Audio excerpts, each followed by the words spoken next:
안녕하세요, 썰사남 구독자 여러분. 저는 60대 여자 구독자입니다. 최근 저는 막내를 출가시켰는데요. 30년이라는 과거로부터 이어져 왔던 그 이야기를 하나씩 여러분들에게 들려드리고자 합니다.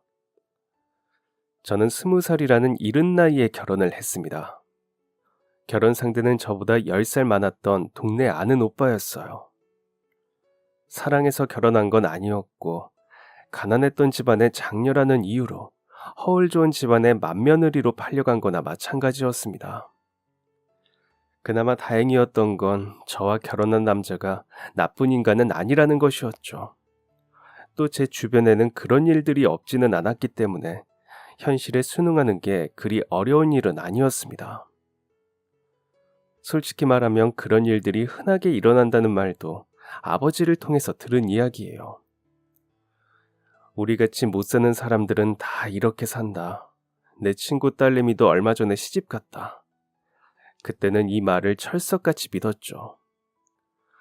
그래서 나이 많은 아저씨들이랑 결혼하는 애들도 있다는데 10살 많은 남자랑 결혼하는 게 대수냐라고 생각하면서 저를 하루라도 빨리 해치우려는 아버지를 애써 이해하려 노력했습니다.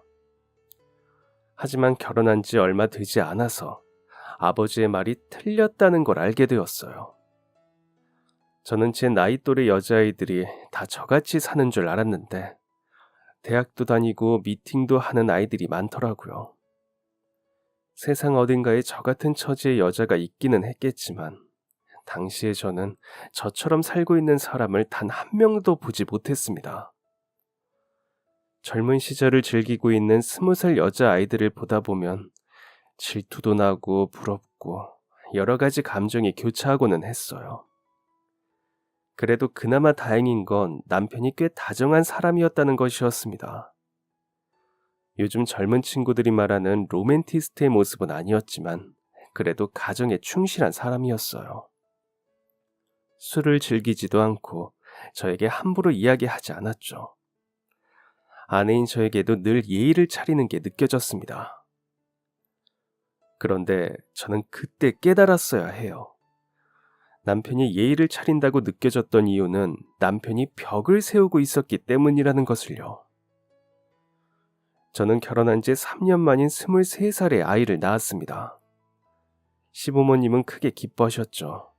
아들이었거든요. 그런데 아들을 낳고 난 이후 이상한 일이 생겼습니다. 남편이 갑자기 집안에 관심을 뚝 끄는 거였어요. 갓 태어난 아들이 있음에도 불구하고 집에 안 들어오는 날이 늘었고 시부모님과 남편 사이에 보이지 않는 갈등이 생겼다는 것이 느껴졌습니다. 이유를 물으려고 해도 아무도 저에게 그 이유를 알려주지 않았기 때문에 알 수가 없었어요.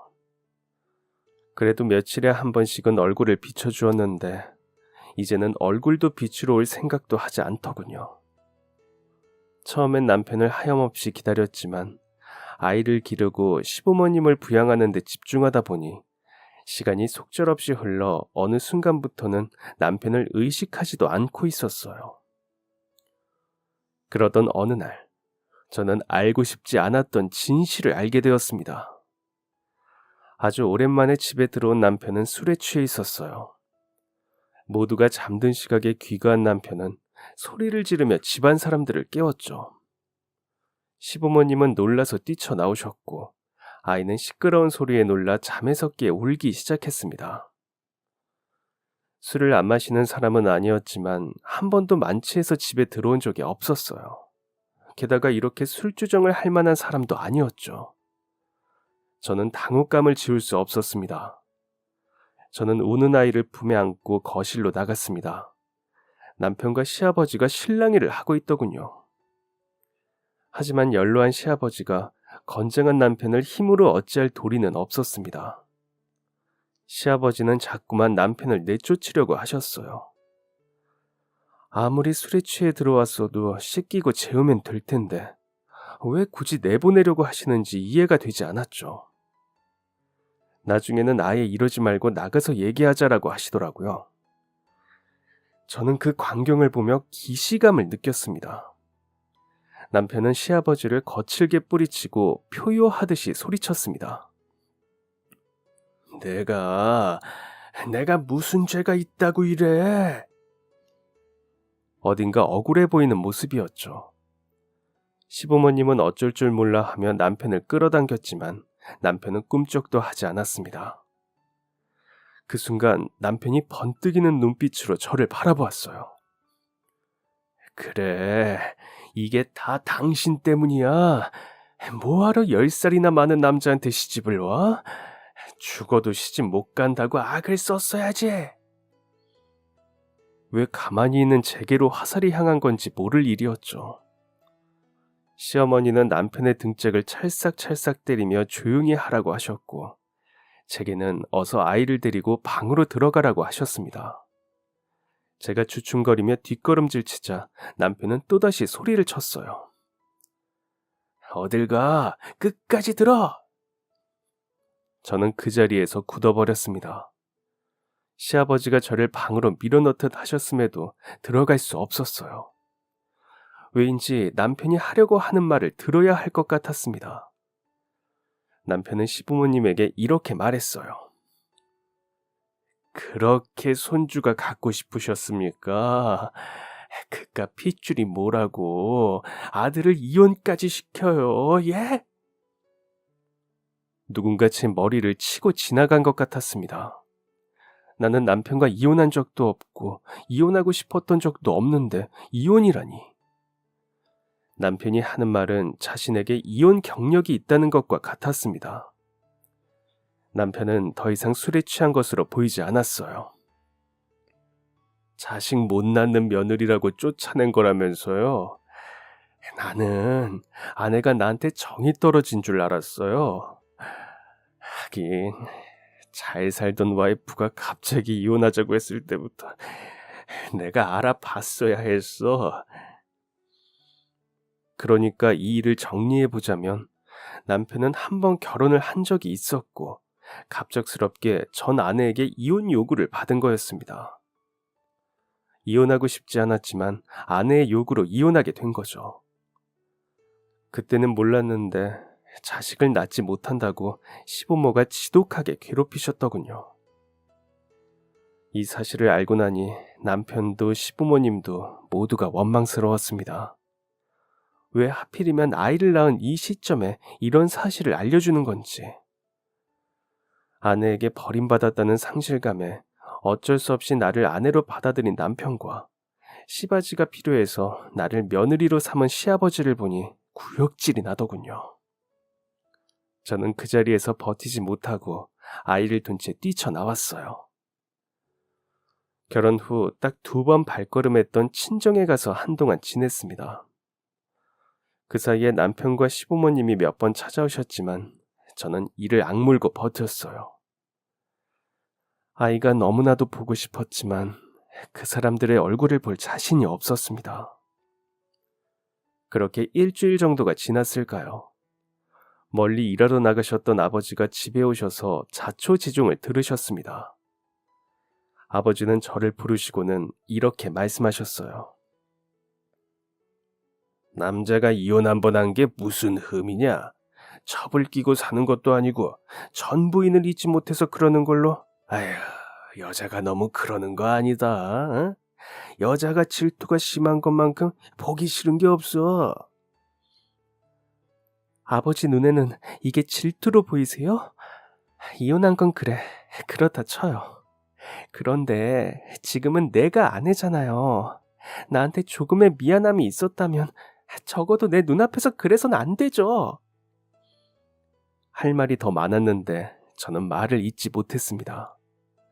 아버지가 손을 힘껏 올리더니 제 뺨을 내리치셨거든요. 쩍 하는 소리가 났고 살이 찢어지는 듯한 고통이 찾아왔습니다. 얼마나 세게 팔을 휘둘렀는지 저는 그만 중심을 잃고 옆으로 쓰러지고 말았어요.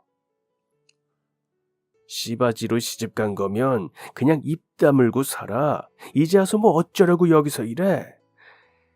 네가 이혼하면 애 딸린 이혼녀를 받아줄 집이 있을 것 같아? 이혼하고 이 집에 들어올 생각이었으면 당장 나가. 제가 왜 그 집안으로 시집가게 된 건지 아버지는 다 아셨던 거네요? 그래. 그런데 그게 뭐, 응? 그게 문제라도 된다는 거냐? 네 엄마도 그렇게 시집 온 거야. 낳아주고 길러줬으면 그렇게 시집이라도 가서 집안의 보탬이 될 생각을 해야지. 저는 충격에 한동안 목소리를 잃었습니다. 아버지가 가부장적인 분이라는 건 알고 있었어요. 저를 그다지 예뻐하지 않는다는 것도 알고 있었고요. 어서 성인이 되어야 시집이라도 보낸다는 말을 어렸을 때부터 듣고 자랐기에 아버지가 서둘러 결혼을 준비하는 것도 이해했습니다. 그런데 아버지가 저를 물건처럼 생각하고 있다는 건 전혀 몰랐습니다. 그래도 자식이라고 생각하실 줄 알았어요. 저는 그대로 집을 뛰쳐나왔습니다. 정처 없이 걷다가 도착한 곳은 시댁이었어요. 참 자존심 상하게도 갈 곳이 없더라고요. 그나마 여기는 저를 받아줄 것 같아서 시댁으로 간 거였습니다. 그리고 제 아이가 많이 보고 싶기도 했고요. 시부모님은 저를 기다리고 계셨습니다. 제가 들어가자마자 호통을 치시더라고요. 어딜 애 엄마가 집을 나가? 그리고 어른이 갔는데 감히 얼굴도 안 비쳐? 너는 네 시부모가 빙다리 핫바지로 보이냐? 어? 저는 무릎을 꿇고 고개를 숙이고 죄송하다는 말만 반복했습니다. 그날 이후로 제 인생의 가장 우울하고 어두운 시기가 시작되었어요. 아이는 보채지, 시부모님은 눈치를 주지, 남편은 그날 이후로 얼굴도 안 비추지. 그렇다고 마음 둘 곳도 없으니 저는 점점 지쳐갔습니다. 바싹 마른 나뭇가지처럼 야이어갔죠. 너 같은 애를 어디서 받아주겠냐? 애까지 낳았는데 무슨 이혼이냐? 이 집에서 나갈 거면 애는 두고 나가라. 남편한테 사랑받는 게 다가 아니다. 여자는 아들을 생산하고 시부모 봉양하는 게 최고 미덕이다. 이런 말을 하루 종일 1년 365일 내내 들으면 시부모님의 말이 이 세상의 진리라고 생각하게 돼요. 1년도 아니고 5, 6년 동안 그 소리만 듣고 살았다고 생각해보세요. 미치지 않을 사람이 없을 겁니다. 마음 붙일 구석 한 곳 없는 삶에서 제 희망은 오직 아이뿐이었습니다. 또 마음 한편에는 남편이 다시 돌아올 거라는 믿음도 있었어요. 제 아내는 버려도 자식은 못 버리는 게 남자야. 이렇게 핏덩이 같은 아들을 두고 어떻게 모르는 척 하겠냐. 우리 아들이 지금 좀 방황해서 그러는 거지 곧 돌아올 거다라는 시부모님의 말을 믿었거든요. 그런데 그건 허상이었어요. 어느 날 남편이 갓난아이를 안고 들어왔습니다. 전부인 사이에서 낳은 아이라고 하더라고요. 집안이 발칵 뒤집혔습니다. 나쁜 의미가 아니라 좋은 의미로요. 아이를 낳지 못하는 것 빼고는 집안 외모 등 빠질 게 없었던 전 며느리가 다시 돌아오는 게 반가웠기 때문이었죠. 그래도 제 아이도 남편의 자식이니 저는 미워할지언정 아이는 예뻐할 줄 알았습니다. 그런데 찬밥 신세가 되더라고요. 이혼해서 호적상 남인 여자가 본처의 자리를 꿰찼고 호적상 부부로 이름을 올린 제가 첩이 되고 말았습니다. 남편과의 이혼은 빠르게 진행되었어요. 당연히 아이도 제가 데리고 살게 되었고 콩할 만한 위자료만 받고 쫓겨나다시피 집 밖으로 나왔습니다. 친정에 손을 벌릴 수도 없었어요. 그때부터는 말 그대로 생존이었습니다. 굶어 죽지 않기 위해 뭐든 했어요. 아이를 품에 꼭 껴안고 노숙을 하는 경우도 있었습니다. 그러다 방 한 편 정도는 내어줄 수 있다는 과일집 사장님을 만나게 되었고 쪽방에서 지내며 일을 했어요. 그곳을 지나다니는 모두가 제 사정을 알았지만 도움을 받을 구석은 없었습니다. 다 같이 먹고 살기 힘든데 누가 누굴 도와줄 수 있었겠어요. 아무리 열심히 일해도 하루 벌어 하루 사는 신세를 벗어날 수 없었습니다. 아이에게 들어가는 돈은 점점 늘어나고 아이의 몸이 커지면서 쪽방에서 지내는 것도 벅차기 시작했죠. 한숨만 푹푹 쉬며 살던 중 한 아이가 시장 바닥에서 울고 있는 모습을 보았습니다. 얼마나 울었는지 목이 다 쉬었더군요. 시장 상인들이 모두 정리하고 돌아간 늦은 시간이었기 때문에 도와주는 사람 한 명 없이 울고만 있었던 거였어요. 쪽방으로 들어가던 저는 깜짝 놀라 4~5살 정도로 보이는 아이에게 다가갔습니다. 얘, 너 대체 무슨 일이니? 엄마 아빠 잃어버렸어? 아이는 엉엉 울며 고개를 끄덕였어요. 아이는 누가 봐도 좋은 옷을 입고 있었고 피부에는 광이 났습니다. 순간 이 아이를 그냥 데려가면 납치범으로 몰릴 수도 있겠다는 생각이 들었지만 자식을 둔 엄마 입장에서 이 아이의 부모가 아이를 얼마나 찾고 있을지 그 마음이 헤아려지더군요. 딱 봐도 애지중지 키워졌을 아이를 보니 버림받은 건 아닐 테고 보호자를 잃어버린 게 분명했습니다. 날씨가 추워서인지 아이는 오들오들 떨며 울고 있었고 저는 우선 아이를 데리고 쪽방으로 갔어요. 저는 따뜻한 물과 함께 이불을 건네주었습니다. 비슷한 또래의 제 아이가 있으니 마음이 조금 풀렸는지 따뜻한 차를 마신 아이는 금방 잠에 들었죠. 저는 아이가 잠든 것을 확인하고 곧장 경찰서로 가서 아이에 대해 알렸습니다. 그리고 그 다음날 아이의 고모라는 사람이 찾아왔어요. 고모는 한눈에 봐도 부자였습니다.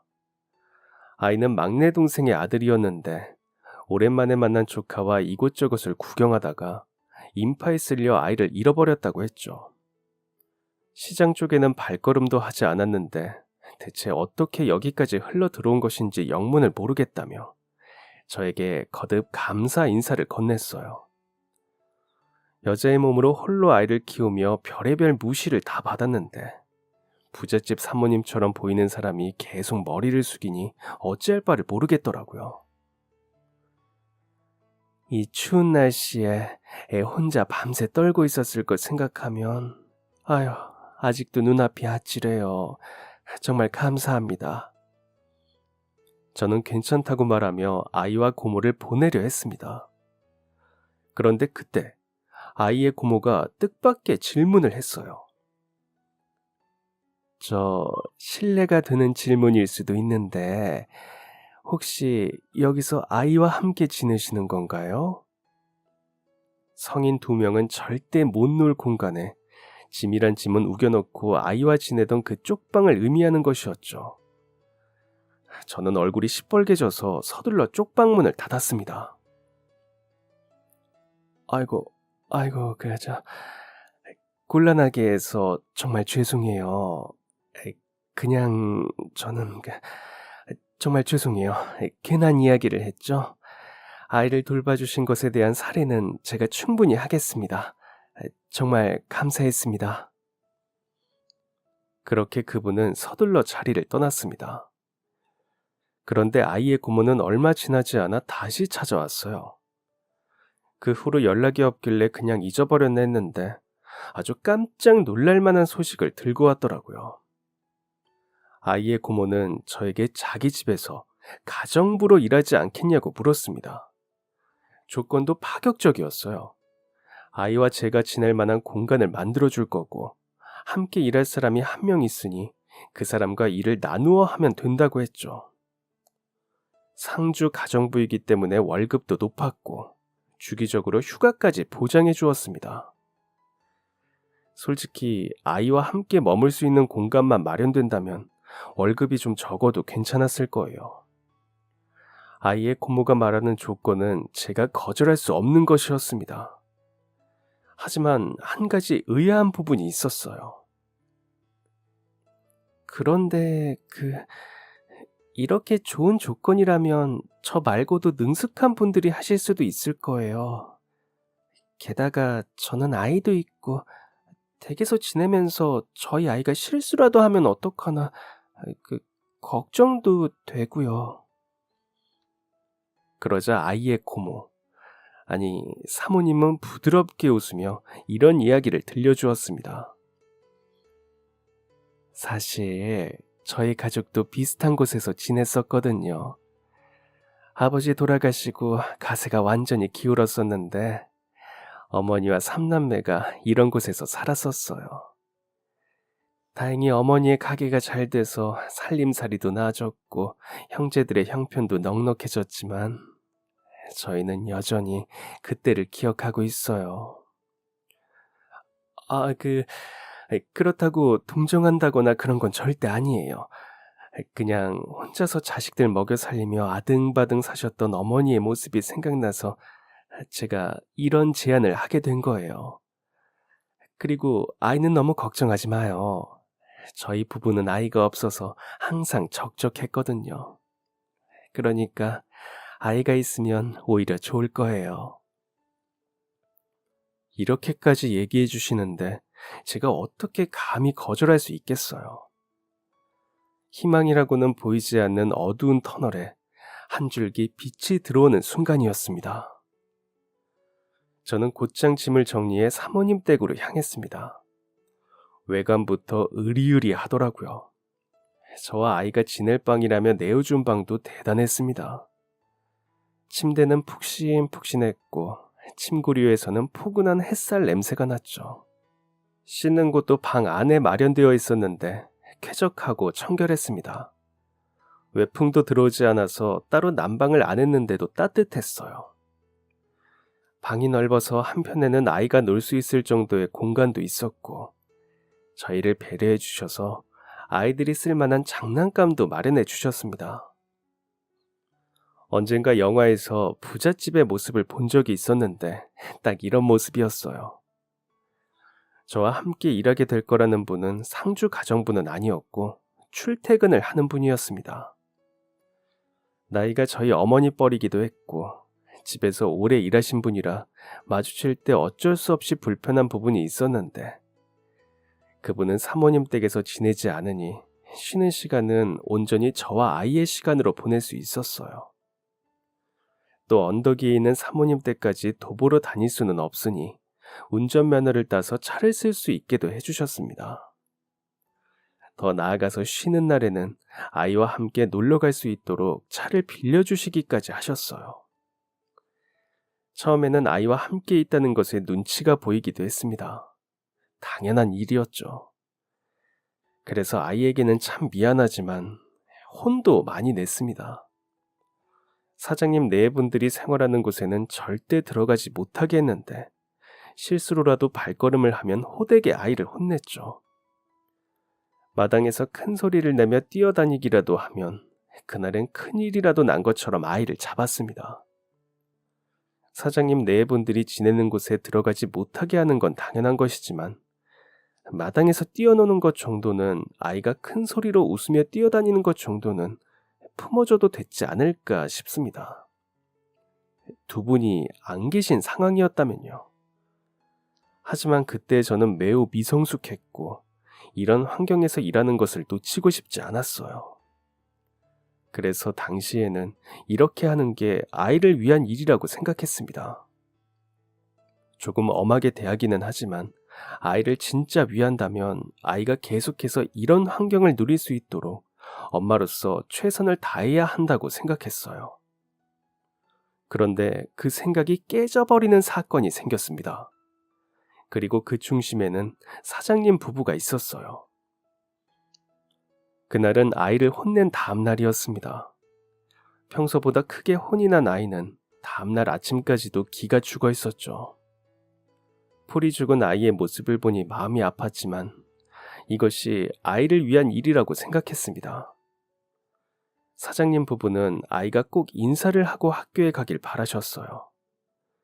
그래도 한 지붕에 사는 사이인데 하루에 한 번은 얼굴은 봐야 하지 않겠냐는 것이었죠. 그래서 아이는 본체와 지나는 방의 거리가 있음에도 매일 인사를 했습니다. 그러면 사장님은 좋은 꿈 꿨냐며 안부를 묻고 학교에 가는 아이에게 가끔은 용돈도 주셨죠. 그날도 마찬가지였습니다. 아이를 배웅하고 들어오니 사모님이 저를 부르시더군요. 착 가라앉은 목소리에 심장이 덜컹했습니다. 혹시라도 제가 무언가를 잘못했을까 봐요. 사모님은 저를 응접실에 앉히곤 손수 차를 내려주셨습니다. 사모님, 그런 건 제가 해도 되는데요. 괜찮아요. 이 정도도 제 손으로 못하면 되겠어요. 그렇게 말씀하시곤 저에게 차를 내어주셨습니다. 마른 입을 축이고자 차를 홀짝이고 있는데 사모님이 이야기를 시작하셨어요. 어제 현우 심하게 혼냈죠. 저는 깜짝 놀랐습니다. 저는 한 번도 현우를 큰 소리로 혼낸 적이 없습니다. 혹여나 함께 있는 사람들에게 불편함을 줄까 봐요. 분명 어제도 그랬는데 아이가 오늘 축 처져 있어서 그랬나 싶어 서둘러 해명했습니다. 혹시 아침부터 현우가 우울해 보여서 기분이 안 좋으셨나요? 죄송해요. 아침은 활기차게 시작해야 하는 건데 제가 괜히 두 분 심기만 어지럽히고. 앞으로는 저도 주의하고 현우도 주의하겠습니다. 어쩔 줄 몰라 손끝을 뜯으며 주절주절 변명을 했는데도 사모님은 아무 말씀 없으셨습니다. 또다시 심장이 쿵 하고 떨어지는 것 같았어요. 사모님이 어떤 표정인지도 보지 못하고 속으로 생각했죠. 세상에, 정말 화가 나신 거야. 집에서 일하라고 부른 사람들이 기분 안 좋은 티를 팍팍 냈으니 무슨 생각이 드셨겠어. 이건 쫓겨나도 할 말이 없는 일이야. 그런데 여기서 쫓겨나면 나는 어떡하지? 모아둔 돈으로는 뭘 할 수가 없는데. 그러던 그때 사모님의 잔잔한 목소리가 제 귓가에 울렸어요. 나는 지금 성미 씨를 탓하려고 부른 게 아니에요.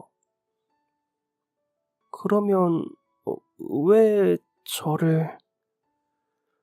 사모님은 숨을 크게 들이마시더니 천천히 내뱉었습니다.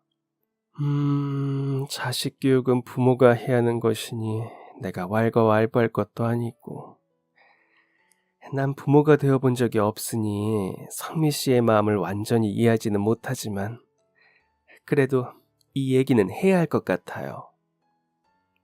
저를 바라보는 사모님의 눈에는 여러 가지 감정이 섞여 있는 듯 했어요. 현우 말이에요. 나는 현우가 아이다움을 잃지 않았으면 해요. 저는 사모님의 말을 이해하지 못했습니다. 그게 무슨 말씀이신지. 사모님은 천천히 지금까지 한 번도 듣지 못했던 이야기를 들려주셨습니다. 내가 아이를 갖지 못하는 몸인 건 알고 있죠. 처녀 시절에는 아들이 좋네, 딸이 좋으네라는 생각도 해보고, 결혼해서는 남편과 아이를 낳으면 뭘 해줄 건지, 어떤 아이로 키울 건지 이야기도 많이 했죠. 그런데 아무리 기다려도 아이는 찾아오지 않았어요. 그렇게 지난 세월이 20년이 넘었네요. 이쯤 되면 어떤 생각을 하게 되는지 아나요? 저는 모르는 세상의 일이었기에 또다시 주저하다가 천천히 고개를 저었습니다. 아들이고 딸이고 상관없어요. 영민한 아이가 태어나든 아니든 상관없어요. 그저 내 자식으로 태어나만 주면 그만인 거예요. 저는 사모님이 왜 저에게 이런 말을 하는지 이해가 되지 않았습니다. 사모님은 그런 제 생각을 다 안다는 듯 계속해서 말을 이었죠. 밭에 씨앗을 심고 아무리 많은 물을 주어도, 아무리 열심히 돌봐주어도 열매 맺는 데는 어쩔 수 없는 시간이 걸려요. 난 사람도 마찬가지라고 생각해요. 한 아이가 무사히 어른이 될 때까지는 그만큼의 시간이 필요하다고요. 저는 사모님의 말을 이제야 이해했습니다. 얼굴이 빨개졌어요. 현우가 오늘따라 우울해 보이더라고요. 그런데 오늘만 그랬던 건 아니에요. 성미 씨는 알았는지 모르겠지만 이 집안에 있는 모든 사람들이 현우의 변화를 알고 걱정하고 있어요. 아이가 아이처럼 구는 건 잘못된 게 아니잖아요. 그러니 현우에게 너무 그러지 말아요. 성미 씨가 얼마나 큰 부담을 가지고 있는지는 나도 알아요. 그러니까 그건 성미 씨랑 내가 해결해 나가봐요. 알겠죠? 세상에 이렇게 좋은 분들이 또 있을까요? 하늘도 제 생각과 같은 뜻이었는지 집안에 경사가 났습니다. 바로 사모님의 임신 소식이었죠.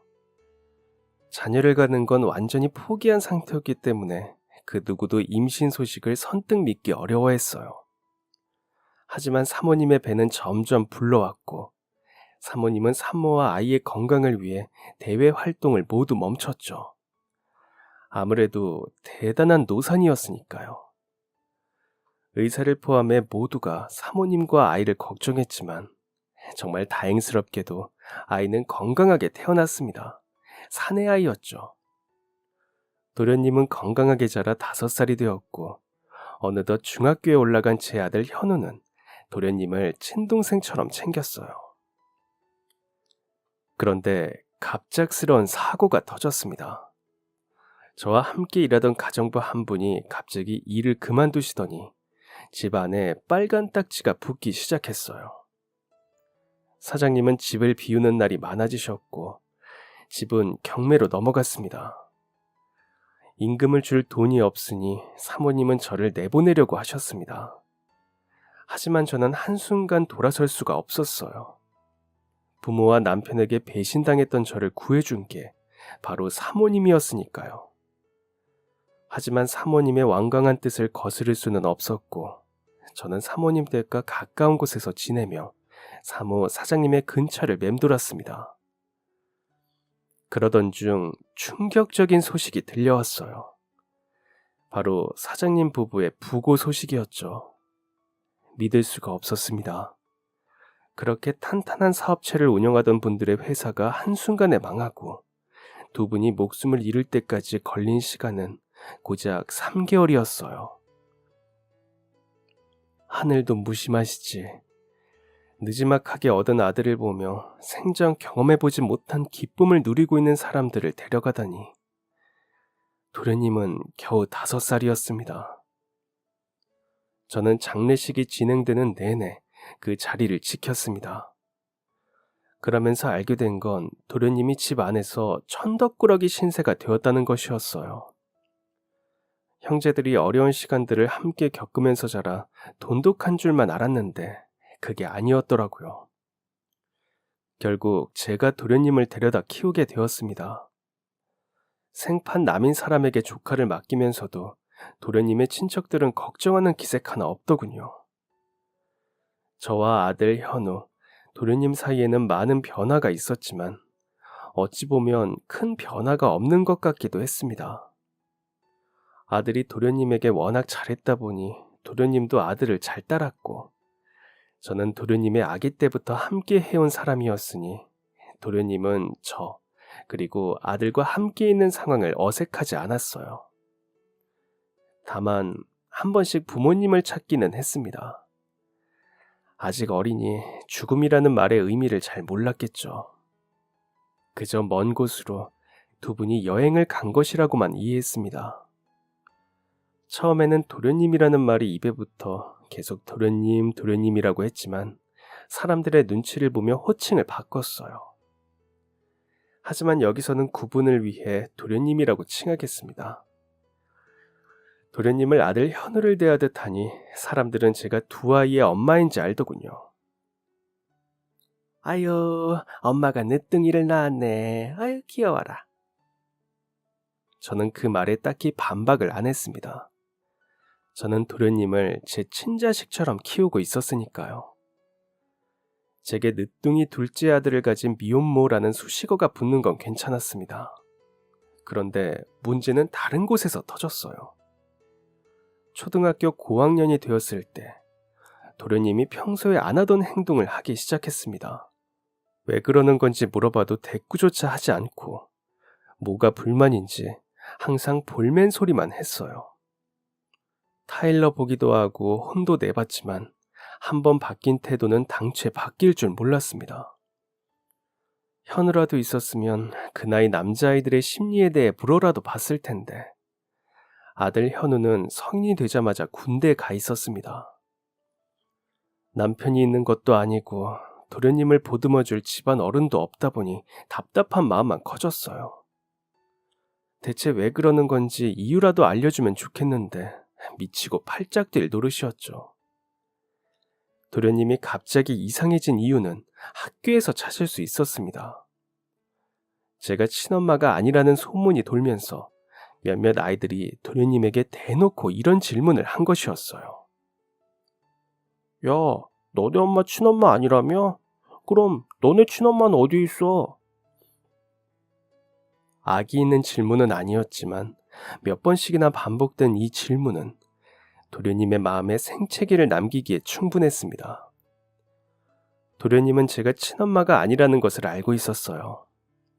그러나 나를 키워주는 사람이 내 친엄마가 아니라는 사실을 계속 상기시킬 이유는 없었습니다. 도련님의 학교 친구들이 가만히 있는 잔잔한 호수에 돌을 던진 것이었어요. 돌 때문에 생긴 파장은 점점 커지더니 이윽고 이런 생각을 하기에 이르렀습니다. 왜 입양할 것도 아니면서 나를 키우는 거지? 이유가 뭐야? 이 생각이 반항심으로 커진 이유는 도련님이 저와 아들의 대화를 듣고 제가 도련님의 부모님의 집에서 일하던 가정부라는 사실을 알고 있었기 때문이었습니다. 저는 도련님이 이것까지는 모를 거라고 생각했어요. 하지만 알고 있었더군요. 도련님 주변에 아무 일 없었더라면 제가 가정부였다는 사실이 문제될 것은 없었지만 이제는 상황이 달랐습니다. 도련님은 어느새 나를 사랑해서 같이 살고 있는 게 아니야. 돌아가신 부모님의 부탁이 있던가 아니면 다른 의도가 있어서 나를 데리고 있는 걸 거야 라고 생각하기 이르렀죠. 도련님의 반항심은 점점 커져갔고 사춘기에 이르며 더욱 심해져 갔습니다. 그 사이에 아들이 전역을 했지만 상황이 나아지지는 않았어요. 아들 현우가 사법고시를 준비하면서 지원해줘야 하는 돈이 늘어나자 집안 사정이 더욱 나빠져 일을 하느라고 도련님에게 더 많이 신경 쓰지 못한 탓도 있었죠. 도련님은 현우와 자신을 끊임없이 비교했습니다. 그리고 그 생각의 결론은 여기로 이어졌죠. 형은 왜 저렇게까지 열심히 사는 거야? 어차피 친아들이니까 대충 살아도 어머니는 형을 예뻐할 텐데라고요. 이런 생각을 하고 있다는 것을 알고 얼마나 가슴이 미어졌는지 모릅니다. 그런데 도련님은 이런 제 마음을 모르고 계속해서 삐뚤어져 갔어요. 학교로 불려가는 날들이 점점 늘어났죠. 경찰서에서 연락이 온 적도 있었습니다. 하지만 그런 곳에 갈수록 제가 친엄마가 아닌 동거인이라는 사실만 뚜렷해져 갔어요. 한 번은 도련님이 대놓고 자신을 입양해달라고 울면서 얘기한 적이 있었습니다. 그런데 저는 그 말에 차마 그러겠다 대답하지 못했어요. 돌아가신 사장님 부부에게 도련님이 어떤 의미인지 제가 그 누구보다 잘 아니까요. 20년이 넘는 세월 동안 그토록 기다려왔던 자식과 5년도 채 살지 못했는데 다른 사람에게 자식까지 빼앗기면 두 분의 마음이 얼마나 아플지. 그 마음을 상상해보면 도련님의 요구에 그러자고 대답하기가 어려웠습니다. 도련님이 어머니의 뱃속에 있었을 때, 태어났을 때 두 분이 얼마나 행복해 하셨는지를 직접 제 눈으로 보았으니까요. 그러던 어느 날 경찰서에서 전화가 왔습니다. 지금까지 몇 차례에 걸쳐 있었던 일이었지만 그날은 달랐어요. 불량 학생들과 함께 있던 도련님이 싸움에 휘말려서 주동자로 몰린 것이었죠. 경찰마저 도련님이 굉장히 억울한 상황에 처해 있음을 알았습니다. 하지만 비싼 변호사들을 여럿 붙여 도련님에게 모든 책임을 물자 경찰마저 손쓸 수 없을 정도가 되었어요. 저도 나름대로 최선을 다해 대응하려 했지만 금전적인 차이에서 오는 것을 제가 어찌할 수는 없는 것이더군요. 그렇게 발만 동동거리고 있을 때 현우가 대학교 교수님을 모시고 왔습니다. 현우가 법대를 다닐 때 잘 챙겨주셨다고 이야기를 들었던 교수님이었죠. 그분은 현우에게 저희 가정 이야기를 익히도록 알고 계셨어요. 도련님이 이런 상황에 처해 있다는 걸 알고 직접 도와주기 위해 오셨던 것이죠. 덕분에 도련님은 억울함을 풀 수 있었습니다. 모든 일이 해결되고 함께 식사를 하는 자리, 밥 한 술 제대로 뜨지 못하던 도련님이 기어들어가는 목소리로 말했습니다.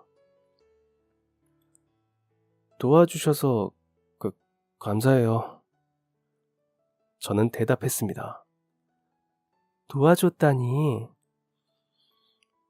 저 때문에 요즘 일도 제대로 못하시고 잠도 못 주무셨잖아요. 그냥 두셔도 괜찮았을 텐데 이렇게 도와주셔서 감사해요. 저는 어떤 말을 해야 할지 고민했습니다. 섣불리 말했다가는 도련님이 상처를 받을 것 같았거든요. 그런데 그때 아들 현우가 도련님의 뒤통수를 탁 하고 쳤습니다. 저와 도련님 둘 다 눈이 동그래져서 아들을 쳐다봤어요. 야 임마, 말이 되는 소리를 해야지. 네가 소년원 들어가게 생겼는데 그걸 그냥 둬도 됐다고? 어떤 정신 나간 가족이 그걸 그냥 두고만 봐. 너 도대체 무슨 생각을 하고 사는 거냐? 어른들이 도와주려고 하면 감사합니다 하고 해결해 주길 기다리면 되는데 왜 네가 나서서 해결하려는 거야? 넌 나랑 어머니가 그렇게 못마땅해? 도련님은 지금 이 상황이 이해가 되지 않는 듯 했어요. 너 몇 년 있으면 성인이야. 언제까지 피해의식에 찌들어서 살래? 형이 너 무슨 생각하고 사는지 몰랐을 것 같아? 시간이 지나면 정신 좀 차리겠지 했는데 아휴, 이건 뭐 그냥 둬봤자 답도 안 나오겠네. 뭐라고? 형이 내 마음을 알아? 형이 내 상황 겪어봤냐고? 난 네가 아니야. 당연히 네 마음을 모르지. 그런데 어떻게 그렇게 함부로 말해? 내가 무슨 피해의식에 찌들었다는 건데? 그럼 아냐? 너 양심에 손을 얹고 생각해봐. 어머니가 단 한 번이라도 너랑 날 차별한 적이 있어? 그게 뭐가 중요해? 형은 친자식이고 난 그냥 남이잖아. 하다못해 양자도 아니라고. 현우는 씩씩거리는 도련님을 향해 덤덤한 말투로 말했어요. 너 1년에 법원으로 접수되는 친족 상해 사건이 몇 건이나 될 것 같냐? 핏덩이 같은 자식을 갖다 버리는 사람은 몇이나 될 것 같아. 네가 생각하는 진짜 가족은 핏줄로만 이어지면 되는 거야? 네가 생각하는 가족은 어떤 모습인데? 가장 힘들 때 힘이 되어주고 아껴주는 게 가족 아니야? 응? 그럼 우린 어떤데? 너 진짜로 우리를 가족이 아니다 말할 수 있어? 직설적이고 지극히 현실적인 말이었습니다. 도련님은 충격받은 얼굴을 하고 있었어요. 너도 이제 충분히 스스로 생각할 수 있는 나이지. 그러니까 현실을 피하려고 하지 마. 네가 생각하는 게 정말 진실인지, 네가 외면하고 있는 사실은 없는지 잘 생각해 보라고. 도련님은 방으로 들어갔고 저는 걱정스러운 말투로 현우에게 말했습니다. 그래도 그렇게까지 강하게 말할 필요는 없었잖니. 하지만 현우는 단호했어요. 제 몇 년 뒤면 성인이에요. 언제까지 품 안의 자식으로 키우실 거예요? 이제 본인이 생각하고 선택할 때예요. 그리고 저는 은성이 믿어요. 현우가 그랬던 것처럼 도련님을 믿고 기다려주니 변화가 시작됐습니다.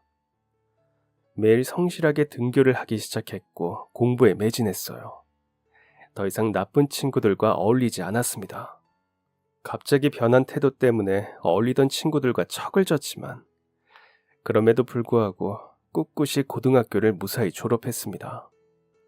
그리고 재수 끝에 현우가 졸업한 법대에 입학하게 됐어요. 그 사이에 현우는 사법고시에 합격해 변호사가 되었죠. 시간이 흐르며 현우는 결혼을 하여 아이도 낳았고 도련님도 변호사가 되어 안정적인 직장 생활을 시작했어요. 그렇게 2년 정도가 지났을까요? 도련님이 예쁜 아가씨 한 명을 데리고 왔습니다. 여자를 데려온 건 처음이었는데 결혼할 사람이라고 하더군요. 저는 두 사람을 축복했죠. 그런데 도련님이 뜻밖의 이야기를 했습니다. 바로 상견례에 같이 가달라는 부탁이었어요. 저는 친부모도 아닌 제가 그곳에 갈 자격은 없다고 말했죠. 하지만 도련님의 뜻은 완강했습니다. 저는 낳아준 부모만 부모라고 생각하지 않아요. 저를 길러주신 분이 제 어머니가 아니라면 대체 누가 제 어머니겠어요. 그러니까 부디 저랑 같이 상견례를 가주세요. 저를 키워주신 분이 어떤 분이신지 그쪽 분들에게도 보여드리고 싶어요. 저는 며칠 동안 머리를 싸매고 고민한 끝에 도련님과 함께 상견례장으로 향했습니다. 도련님의 아내 될 사람의 부모님은 기품이 넘치는 분들이었어요. 아무것도 없이 시작해서 큰 성공을 이룬 사업가 집안이더군요. 자연스럽게 대화 주제가 두 아이들의 어린 시절 이야기로 넘어갔는데 이젠 이 이야기를 꺼낼 때가 되었다고 생각했습니다. 제가 은성이의 친엄마가 아니라는 걸 알고 계신다고 들었습니다. 친부모도 아니고 피가 섞인 친척도 아닌 제가 상견례 자리에 이렇게 나와서 불편하실 수도 있을 것 같습니다. 혹시나 그렇게 생각하셨다면 정말 죄송합니다. 이렇게 말하자 두 분은 손사래를 치며 그렇지 않다고 말했습니다. 아이고, 무슨 그런 말씀을 하세요. 절대 그런 생각하지 않습니다. 오히려 대단하시다 생각하고 있었어요. 은성이를 이렇게 훌륭하게 키워준 분은 대체 어떤 분이신지 궁금도 했고요. 그리고 대화를 나눠보니 생각한 것보다 더 훌륭한 분이시라 저희를 이렇게 만나러 와주신 것에 감사하고 있었습니다. 그러니 그런 말씀 마세요.